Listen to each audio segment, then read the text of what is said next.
How to save all Snapchat memories. Hello guys and welcome to our channel. So here, as you can see, I am already on my Snapchat app.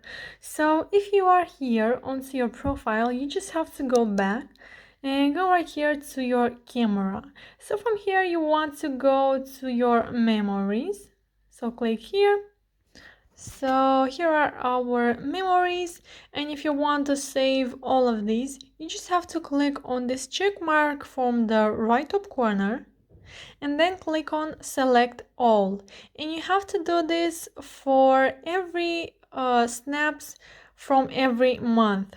So yeah guys, and this way you won't have to save your memories one by one. They will be saved from every month. So I think that this is the easiest way. So yeah guys, that's it. I hope this video was helpful for you. If it was, you can comment down below your thoughts, and if you have some questions, you can go ahead and ask them. Thank you so much for watching. Don't forget to like this video and subscribe to our channel. Have a great day. Bye bye.